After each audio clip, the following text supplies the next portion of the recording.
A golden square in the Andes. 80,000 warriors wait outside the city. 6,000 nobles enter the plaza unarmed, singing. Hidden in the shadows, 168 Spaniards grip their swords. A priest raises a Bible.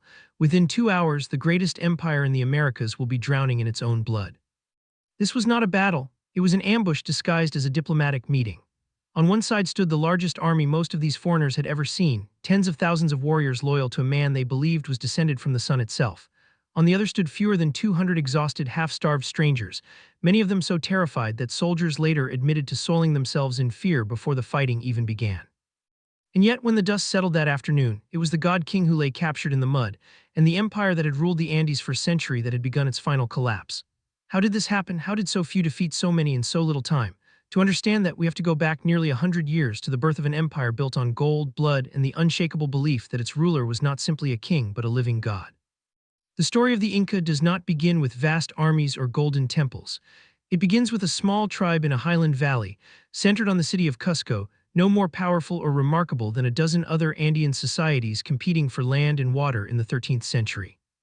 But over the following 200 years, through a combination of military conquest, strategic alliances, and an almost obsessive genius for engineering and administration, that small tribe expanded into something unlike anything else in the pre-Columbian Americas. By the early 1500s, the empire they called Tawantinsuyu, the land of the four quarters, stretched more than 2,500 miles along the spine of South America, from modern-day Colombia to Chile. It connected deserts, jungles, and the highest mountain ranges on Earth through a road system so advanced that parts of it are still walked today, 5 centuries later. Relay runners called chasquis could carry a message across hundreds of miles in a matter of days. Massive stone storehouses held surplus food for lean years and military campaigns. Terraced farms climbed impossible slopes, feeding a population estimated at somewhere between 6 and 12 million people. It was, by any honest measure, one of the great civilizations of the world, and at its absolute center stood a single man, the Sapa Inca, worshipped not as a representative of the divine but as the divine itself, a living son of the sun god Inti. His word was law, his body was sacred, and his health quite literally was the health of the empire. That belief, the very thing that had unified this vast territory for generations, would soon become its greatest vulnerability. Because an empire this vast, and this dependent on the sanctity of one man, concealed a fatal weakness, one that had nothing to do with foreign invaders and everything to do with what was already happening within its own borders. In the early 1530s, the reigning Sapa Inca, Huayna Capac, died suddenly while campaigning in the northern reaches of the empire. The most widely accepted explanation, confirmed by both Spanish chroniclers and modern epidemiological research, is devastating in its implications. He likely died of smallpox, a disease that had never existed in the Americas before European contact, and which had already begun sweeping south from the Caribbean and Central America years before a single Spaniard had set foot near the Andes.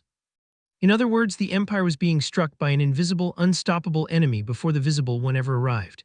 Huayna Capac's death left no clear line of succession, and 2 of his sons, half-brothers named Huascar and Atahualpa, each claimed the throne. What followed was a brutal, years-long civil war that tore the empire apart from the inside.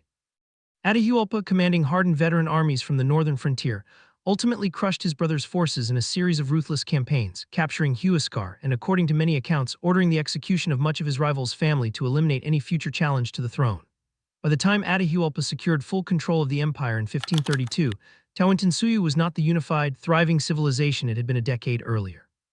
It was a nation exhausted by civil war, ravaged by an unfamiliar plague, and deeply fractured along regional loyalties. It was into this wounded, war-torn empire that a small band of foreign strangers arrived, men hungry for gold and utterly unprepared in any rational military sense for what they were about to attempt. Before we follow them into that fateful plaza, it's worth understanding exactly who these figures were, because their individual ambitions, flaws, and decisions would collide in ways that changed the course of history.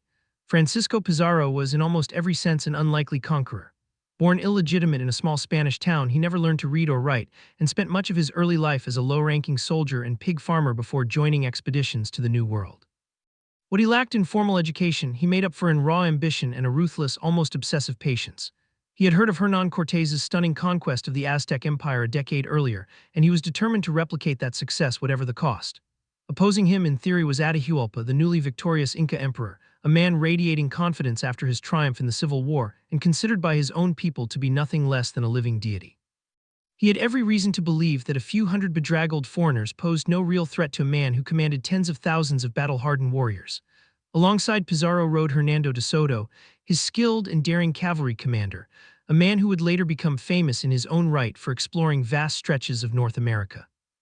And present at the fatal meeting itself was Friar Vicente de Valverde, a Dominican priest whose brief, tense exchange with the emperor would become the spark, real or manufactured, that ignited the massacre. Finally, there was Felipillo, a young indigenous interpreter of uncertain skill and even more uncertain loyalty, whose translations, some scholars argue, were riddled with errors that may have fatally distorted the words exchanged between two civilizations meeting for the first time.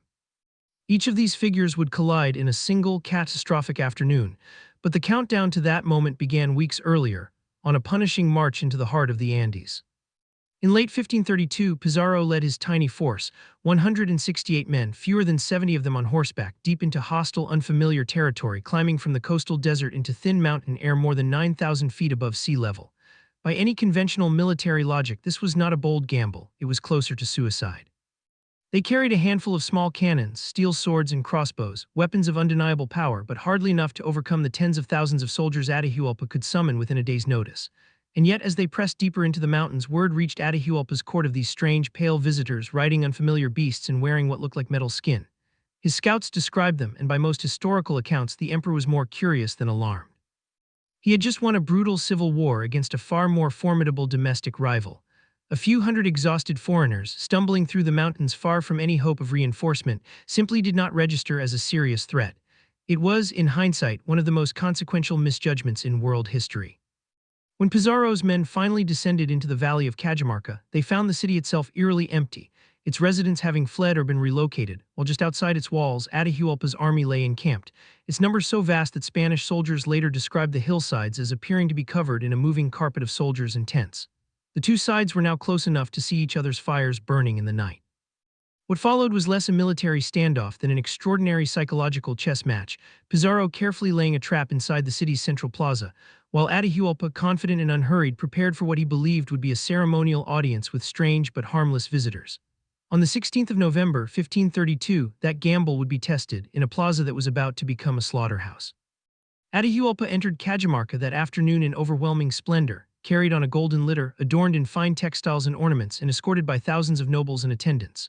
Crucially, and by his own deliberate choice, his escort came largely unarmed, a calculated display of confidence and peaceful intent toward men he saw as guests, not threats. Waiting for him in the empty plaza was Friar Vicente de Valverde, accompanied by the interpreter Felipillo. What happened in the next few minutes remains one of history's most consequential and disputed exchanges. Valverde approached the emperor and, through halting and almost certainly imperfect translation, attempted to explain the tenets of Christianity and the authority of the Spanish crown, presenting Atahualpa with either a Bible or breviary as a symbol of that faith. Atahualpa, insulted by the presumption that a foreign king or a foreign god held any authority over him, a man who was himself considered divine by his people, examined the book with visible contempt. According to the Spanish accounts that survive, largely written by the very men who benefited from what happened next, he then threw the book to the ground.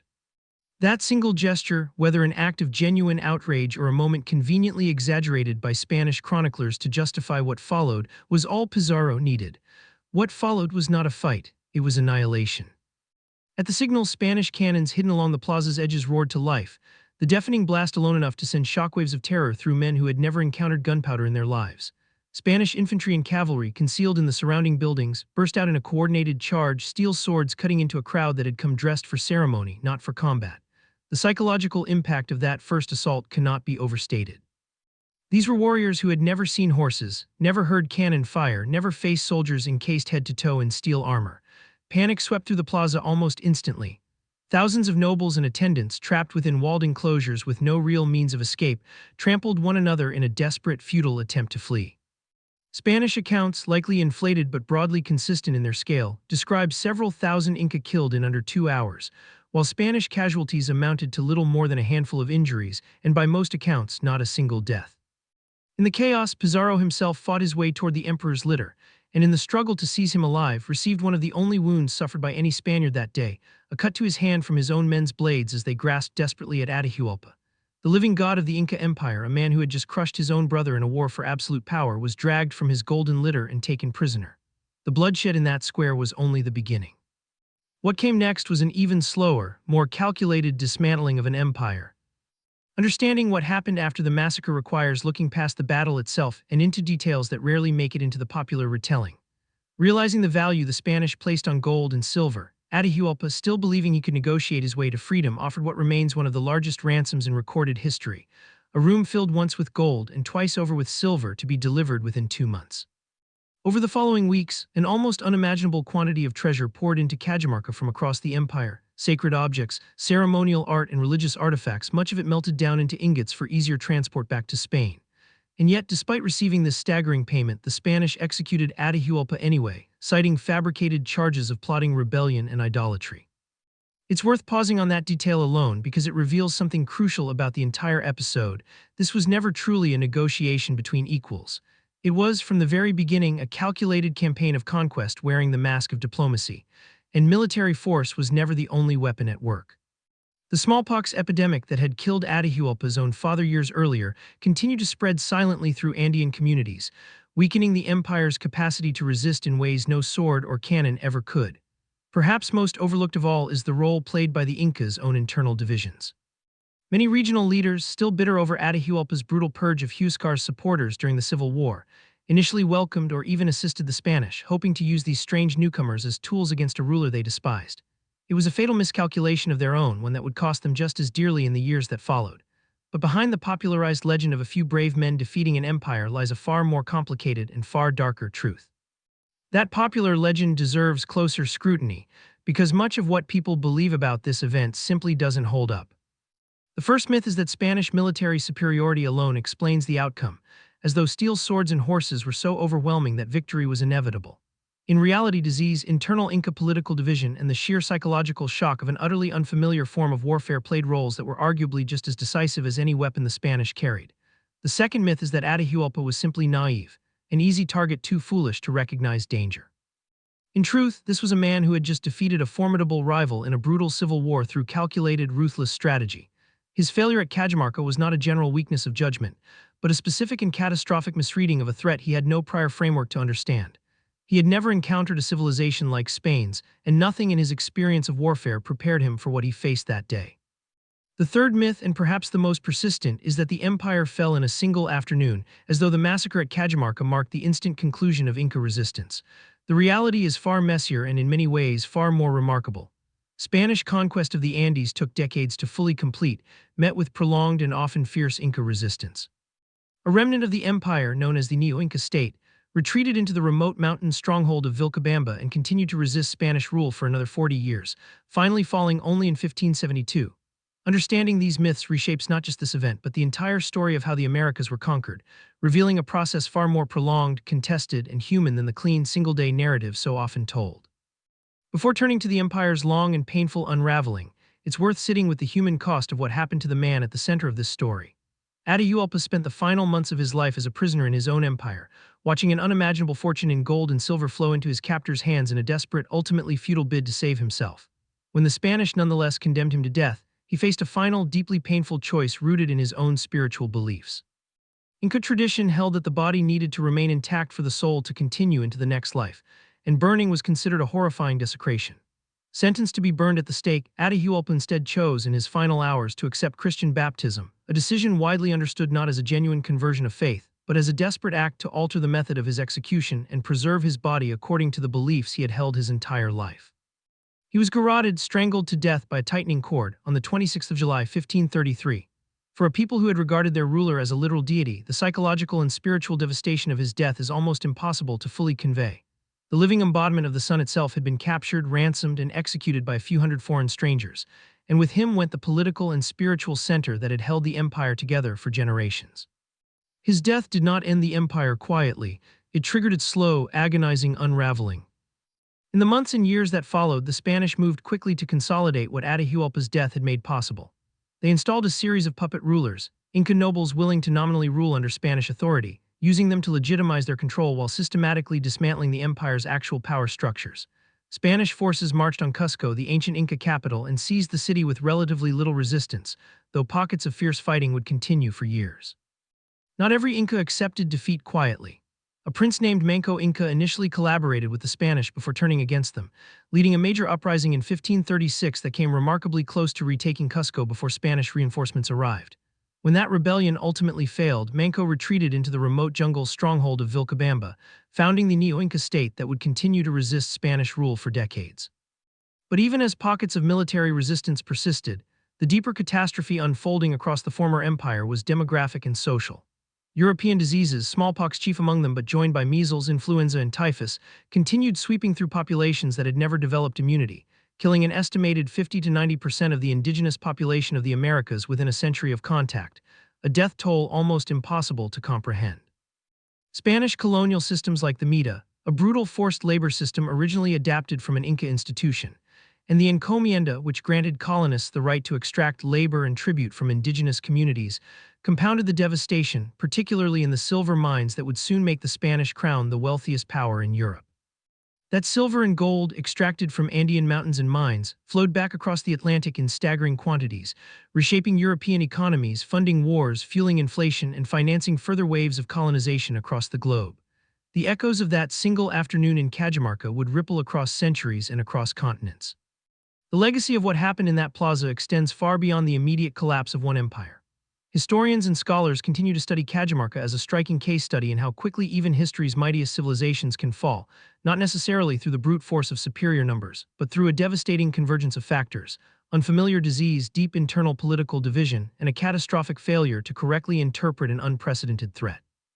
It stands alongside the fall of the Aztec Empire as one of the two defining moments of European colonization in the Americas, and it continues to shape debates today about the true nature of conquest, whether it should be understood primarily as a triumph of technology and tactics, or as a far more troubling story of disease, betrayal, and the deliberate exploitation of a civilization already wounded from within. In the Andes, the memory of Atahualpa and the fall of Tawantinsuyu remains a powerful and painful thread in cultural identity, referenced in literature, festivals, and ongoing conversations about indigenous history and colonial legacy that continue to this day. And so, a plaza built for what was meant to be a peaceful ceremonial audience became one of the most consequential killing grounds in human history, a single afternoon that altered the destiny of an entire continent. If there is one image that captures the full weight of that day, it is the sight of Atahualpa's golden litter, overturned and abandoned in the mud of Cajamarca, its ornate cushions trampled beneath the boots of men who had traveled across an ocean for exactly this moment. Hours earlier, that litter had carried a man worshipped as a living god, the absolute ruler of one of the largest and most sophisticated empires the world had ever seen. By nightfall, he was a chained prisoner, and within a year he would be dead, his empire already beginning its long, irreversible collapse.